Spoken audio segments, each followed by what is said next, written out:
Hello, good morning. I'm Ria. I'm here in my library. I'm a U.S. physician and I invest in real estate. Today we're going to continue on the book Real Estate Riches by Dolf the Roos, and we're going to continue on chapter 2, Conspiracy Theory, Increase in Asset Values. So in the book, he mentioned that if you invest in CD, money market, or stock market, you actually need to put up 100% of cash to be able to invest in CD, money market, or stock market.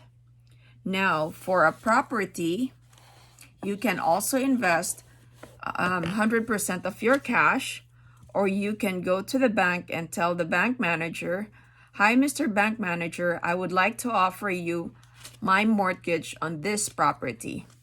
And so you can work out with a bank to get a mortgage or a loan of 75-25. So that means you put up 25% of your cash, not 100%, only 25% of the cash, and the bank would lend you 75%, or you can work out with a bank where you only put up 20% of the cash and the bank lends you 80%, or you put up 10% of your cash and the bank puts up 90%. So that's what we call LTV, or loan to value. The other thing that he was talking about in the book was the performance of assets.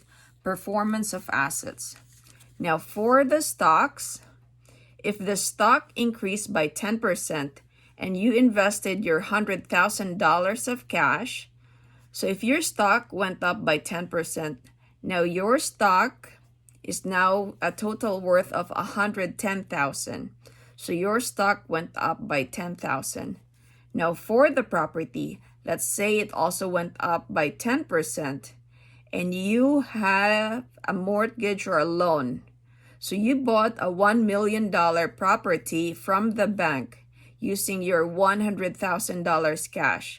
Now you're able to borrow from the bank $900,000. So once again, you're able to buy $1 million worth of property using your $100,000 cash and getting a loan or a mortgage from the bank of $900,000. Now, if the property went up by 10%, your $1 million property becomes $1,100,000. That's an increase of $100,000. Why? Because you use leverage or geared. Now, on the other hand, it also holds true that if your investment or your asset went down, for example, stocks, it went down by 10%, then your $100,000 cash is now worth $90,000 because it went down by 10,000 or by 10% of 100,000. So your stock is now 90,000. Now for the real estate or the property, if your property went down by 10% and you have a $1 million property, so 1 million minus 100,000, which is the 10% of 1 million, now your property is worth 900,000. But you have to consider that this 900,000 is only a paper loss. It is not true unless you sell it. But you have the option of not selling it. You can hold it for a long time as long as the property is paying for itself. So your tenant is paying for itself. All right?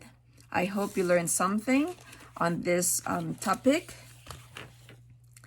Have a good day. Happy investing. Take care.